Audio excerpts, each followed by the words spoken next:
I'm hungry.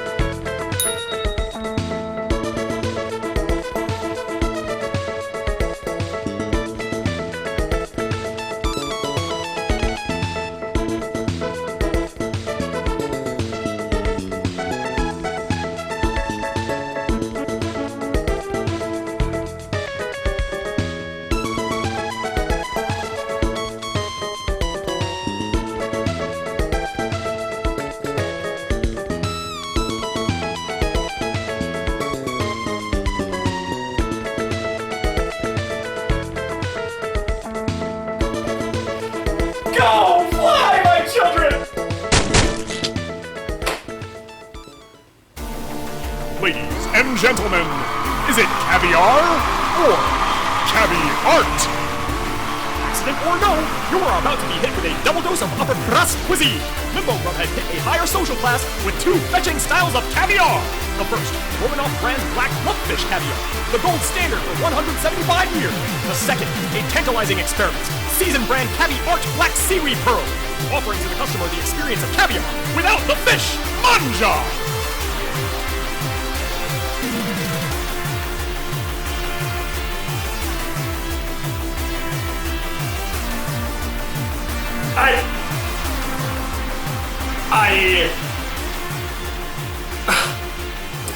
Alright. Okay, I don't know how else to say it, so I'm just gonna come out and say it. I screwed up, alright? The reason why this is going to be such a big to-do is simply because I didn't read the fine print. When I saw that the Divinity Crate had caviar, I immediately thought, this is gross enough for the show, and I threw it into my cart. This was the CAVIAR brand that I'm talking about. Yes, the other caviar was on the list too, but this one was way more alluring because it was $5 cheaper. And I don't have all the money in the world, so I sprung for that one. So I get the thing home, and I'm preparing for the show, and I'm taking a good hard look at the box, perusing the ingredients and all that, and I find out that this is vegan caviar. Vegan caviar? Never heard of such a thing! And how can I judge vegan caviar if I've never eaten regular caviar? So what to do? I had to make an emergency order with the Divinity Crate and have the regular caviar express shipped over here in time for the show. And let me tell you, they charge a bundle for that. So I guess that's a lesson for yours truly. Never ever make the attempt to save money. It'll always cost me in the long run. You know, it's funny. I keep going back to talking about that dirty 10 list. It's still amazing that I haven't finished all the items off of that thing. The kicker is the head cheese. I wonder where the heck I'm gonna find head cheese. But that's neither here nor there. I think back to that list and I wonder why I never put caviar on it. When you think about it, caviar is one of the grossest things that a human body can consume. But that's just it. That's only when you think about it. Most people who eat caviar do not think about it. They eat it because it's a designer food that is considered an expensive cuisine. They put such a high price tag on it because of the difficulty of farming it. Wrangling up clusters of fish eggs is a time-consuming, all-encompassing process. It requires a lot of time and labor to milk those fish. So to cover their bottom line and pay for all that extra labor, they charge extra. They charge a lot extra. They charge so much extra, only the rich are able to afford it. So caviar, henceforth, was deemed a rich person's food. But I say it again. Think about what you're eating. Rich person's food? They've tricked all these uppity rich folk into eating bottom-feeding ocean sludge. I say it again, it's funny because most rich cuisine is like that. They charge you so much because of the difficulty this particular food is to either grow, collect, or extract. But that doesn't make it an exquisite cuisine. In fact, almost across the board, all these cases are utterly disgusting. You want proof? Well, let's go down the line. See what's on the menu. Escargot. Slimy boiled snails scooped out of their shells. Ooh, foie gras. The fatty liver of a duck or goose. Bird's nest soup. clumpy bird saliva mixed with actual pieces of a bird's nest, which is essentially garbage. Balut. Ugh. This better not ever show up in the divinity crate. I would not be able to live with myself. It is a half-born bird and yolk still in its egg. Said to be real crunchy. Kopi Lowak. I had something very similar on the show once. It's coffee made of beans that have been eaten and shat out by a rare wild species of cat. For all the fans of COVID out there, we have fruit bat soup. A coconut-based soup with fruit bats boiled alive with the fur still on them. Rich people food, I remind you.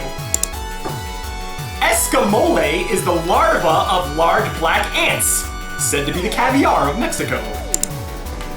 Kazu marzu, a type of cheese made largely of maggot poop, which by comparison really isn't all that strange, but this cheese is considered especially high quality if it has little bits and pieces of the maggots still mixed in there. Delicious.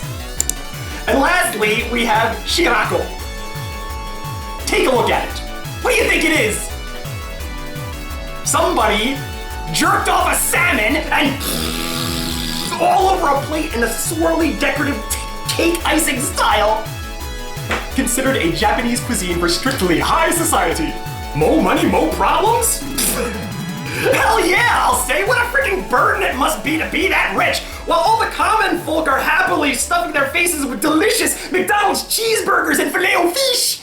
These poor rich guys and gals are held up at their stuffy galas, listening to chamber music, pinching their noses and eating gnarly, nasty food, probably poisoning themselves, shortening their lives. They cannot possibly enjoy what they're eating.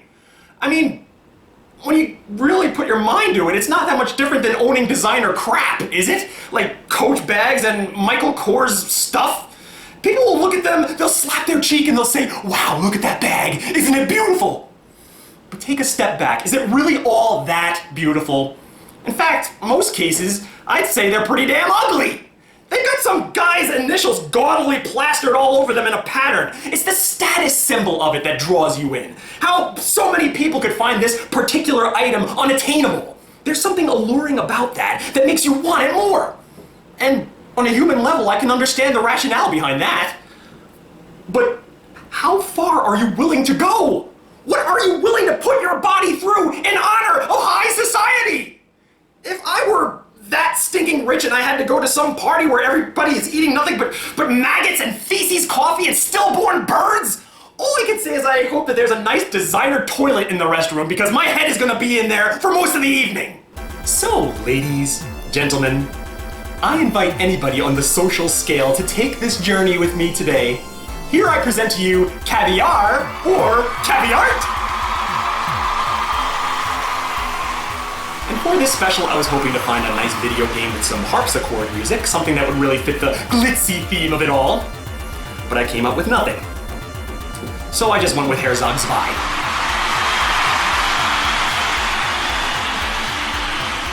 It's a little bit fitting. The super fighter invigorated us. Weird music for weird cuisine. First up, we're eating the real thing. Wish me luck. Black lumpfish. That clumpfish lumpfish. Send a telegram to T. Marzetti and send your way some Romanoff black lumpfish caviar, extracted from the lump sucker of the North Atlantic. This specific type of substitute caviar is primarily chosen for its durability, as well as its salty, sweet umami, associated with caviar for 175 years. I guess just call me a lowly dreg of society, because my first inclination with this product was just to get a regular metal spoon and just start scooping it out and just digging it directly into my mouth. But no, not only are there instructions, detailed instructions on this package, but there's tips! Tips? Like strategies? What is this, like Ninja Gaiden? Am I screwed at the end if I don't save all my lives beforehand? Tips for serving Romanoff caviar. Gently lift when spooning out. Caviar is fragile and must be treated tenderly.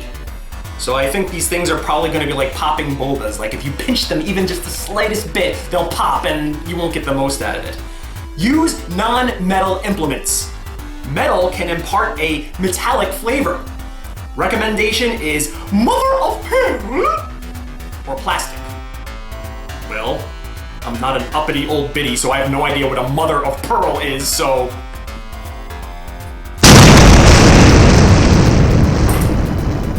go with this instead. Serve simply with buttered toast points or beanies and creme fraiche. Fraiche.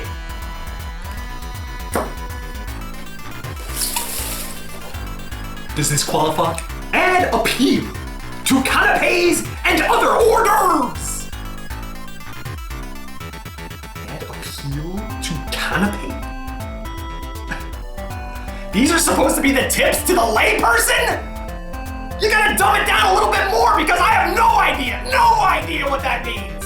Garnish soups, fish, omelets, dips, etc. What I take that to mean is that you should be mindful of all other food in your area. Just be aware of anything else that's there besides your delicious caviar that you're enjoying. Also be aware that there's a table, you're wearing clothes, and you have a head. And lastly, for best eating experience, serve well chilled. Game, set, match. We are ready to do this. Black lumpfish. It is highly likely that this is going to be fishy and gross, but I shouldn't discount it just yet. There have been many things in my life that I have tried that I thought I was going to hate, and I ended up enjoying very much. You might remember the escargot that I had in a prior review that actually was not bad. I mean, I wouldn't really go back and eat it ever again, but somehow I highly doubt that this is going to be on the good end of the scale. Look at what I'm looking at. How often have you encountered something in your life that looks like this? Is it ever a good thing? Sometimes you have stuff that looks like this that spontaneously appears in your garage, and you have to call an exterminator. Other times when you lift a rock or a piece of wood that's been on the ground for a long time, you have stuff like this that just appears on the bottom of it. You ever walk around on a humid day and you just have that cluster of gnats that just kind of like hovers right in front of your face, and every time you move, they move, and it's just like they have some kind of weird magnetic attraction to your face? I'm looking at it. Well, I think the first way to judge such an item is to eat it straight up.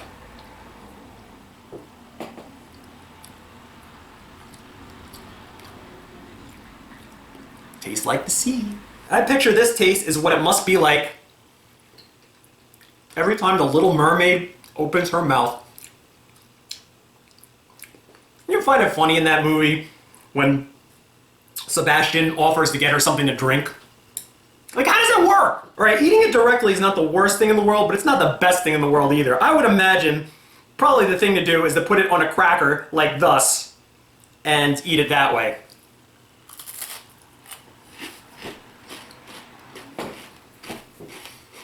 Ah, this is pretty good. I really wish that I had a lighter tasting cracker so I could better test this out, but I'm very familiar with the taste of this cracker. I inhale these things all the time, and I'll tell you what it does. It amplifies the taste of that cracker. It's like a super salt. When you put it on the cracker, the sea taste disappears. It just tastes like you're eating a giant salt cube. In fact, the salty taste is a little overbearing. You're gonna feel yourself start to pucker like in the sides of your cheeks. You know, no pun intended, but I feel like I am not giving a proper little fishy bead on this item because of the strength of the cracker. It kind of absorbs the taste, and I really don't know what it's really adding to this, so I'm not really giving an accurate description of what it is or what it's doing. I wish there was something else I could try. Out under here. No. Ah! Whole grain premium saltine crackers. There are no crackers on the planet more bland than this. I'm sure these crackers were purchased during the pandemic because at the time we couldn't taste anything else, so why spend untold money on stuff we can't taste? So these crackers are probably a good 2 years old, but at this point I hope they're still good. But I'm gonna pile them nice and high with delicious Romanoff caviar, and there's nowhere to run from the flavor on this snacky.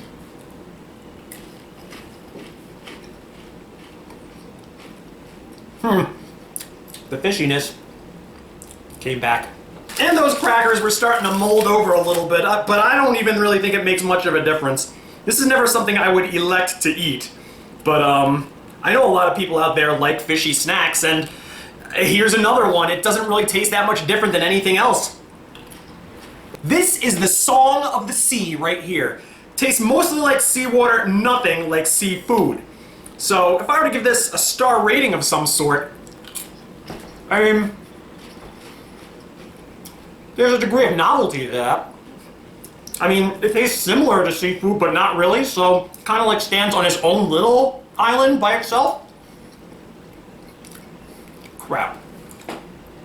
3 stars would entail that I kind of sort of like it. I really don't like it. I can tolerate it. Is that worthy of 3 stars? But I'd say it's slightly higher than average, so what do I do? Maybe I give it a high 2.5 stars. And I'm sure there are better ways to prepare this item. I mean, all I have in the vicinity are saltines and Triscuit crackers. It all really depends on the bedding that you put underneath your caviar, how good it's going to taste. Quite honestly, I prefer the Triscuits because it hides that fishiness, that weird seawater taste. I mean, I guess whatever floats your boat. You like the salty, but you don't like the sea? Go with a stronger cracker, and vice versa. And as I finish up this segment and I'm ready to move on to the next, thinking about where we're going from here, my mind is blown. And I'm a little bit worried, if I'm going to be completely honest with you, because how does one turn this into a vegan alternative? How do you make a fishless version of caviar? What bizarre science experiment am I about to eat? What degrees of inception do you need to go through to get vegan caviar, huh? Am I gonna be eating like a giant volcano that somebody made at a science fair next? What do? They make do they have to perfect like a vegan version of a tuna or a salmon or whatever the hell this caviar came out of? You have to perfect that first, and then from there, you gotta make the vegan version of the egg that came out of that vegan tuna? Am I about to be poisoned? I guess we'll find out together. Is it caviar or a work of art? How about a little of both? It's caviar black seaweed pearls imported from Denmark. This delicious spread will give off an authentic caviar experience without a single fishy harm. This caviar is plant-based, cholesterol-free, made entirely out of seaweed, and most importantly, affordable to everyone. At last, caviar is not just for the upper crust. Try CAVIAR today!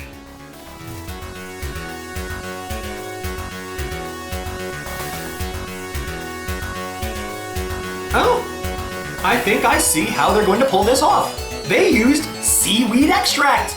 And remember what I said about the caviar? It really didn't have a fishy taste to it. It tasted more like fishy water. And seaweed tastes like fishy water, so there's really no way that they can't pull this off. The one thing I worry about, though, is how did they give it the caviar shape? Maybe there's some kind of technique where they can roll thin slices of seaweed into tiny little balls, but it's not going to have the texture of caviar. Caviar is kind of like a bubble. When you put it in your mouth, it kind of snaps. That's not going to happen with seaweed. I mean, unless they pulled off a miracle. I mean, I remember remarking about that vegan jerky that I had on the Primal Spirit vegan jerky experiment, that the texture of jerky was completely replicated. I mean, not perfectly, but they were able to somehow turn a soy ingredient into something that resembled a jerky. So maybe something happened here, although when I look at the exterior of it, all I see is slime. All right, you remember what that first one looked like? Looks almost exactly the same! In instances like these, I don't know whether or not I should applaud them or just question it more. To the naked eye, you might notice some differences here. I mean, it does appear to be a little wetter and more uneven than the actual caviar. And you'll notice when I put my spoon into it, it comes out in clumps. It definitely feels a little bit harder and less fragile than that other caviar did. So who knows, maybe it's okay to use a metal spoon on this one. And geez, why did I take such a big scoop? I'm gonna come across as a pussweed if I don't do this. I only have myself to blame.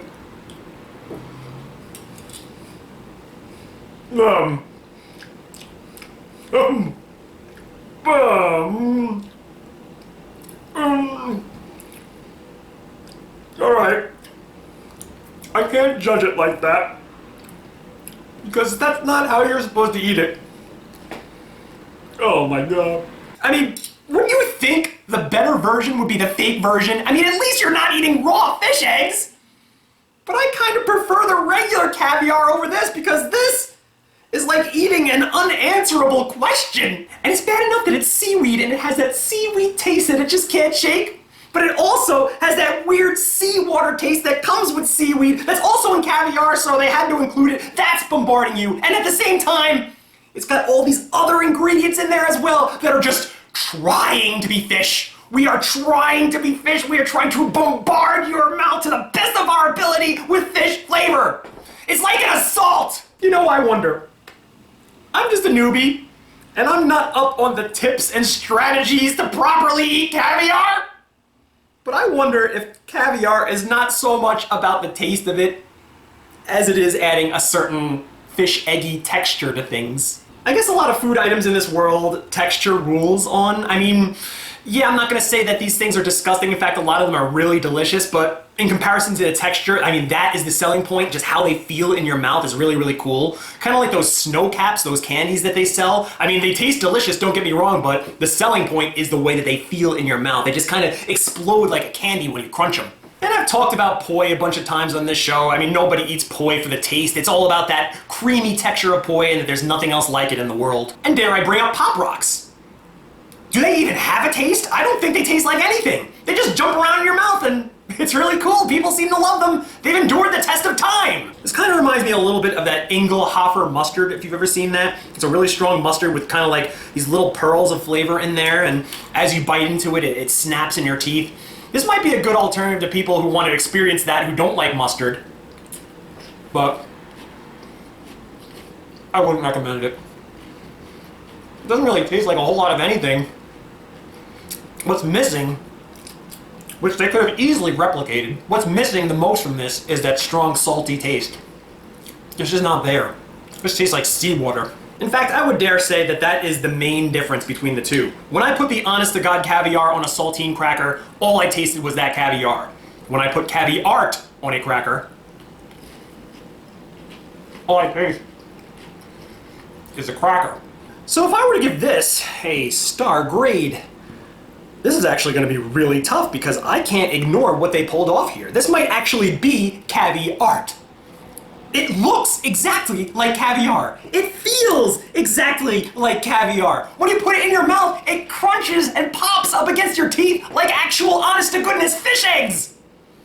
And one thing that I cannot overlook is that this, when you purchase this, will actually be cheaper than actual caviar. When has that ever happened in the history of vegan anything that they actually charge less than the honest-to-goodness thing? I mean, yeah, caviar is priced through the roof, but they could have easily charged you more for this, but they don't. But I gotta be honest, I would never ever see the point in eating caviar. And if you were to give me the choice of either, I want regular caviar. This is poor people's caviar. And what sense does that make? Why would poor people want to eat caviar? If this is art, then I am one of the Joker's minions at the Flugelheim Museum. I'm going to deface this art by throwing it in the trash. All I can wrangle up is 1 star for this. And I gotta level with you. There are probably a lot better ways that I could have prepared this today. I was dealing with really substandard crackers. If I had some of the buttered toast points or beanies or creme fraiche like this box says, they probably would have tasted a whole lot better and I would be able to give them a more accurate grade. But to be honest, I was using disgusting, moldy, old, 2-year-old saltine crackers and the whole wheat kind on top of that, which don't taste as good as regular saltines, so I had that working against me. But the fact that the real caviar did such a good job of hiding those disgusting saltine tastes, and with the CAVIAR, all I could taste was that disgusting, stale old saltine, I think there's proof in the pudding that this one is way better. I mean, unless you have some kind of weird religious reasons where you can't eat fish, this one is the one to go for. I guess you could say that if I had a dirty 11 list, well then I just checked another one off the queue. Go me. It's your good buddy DJ Clive saying until next time, see you in Limbo.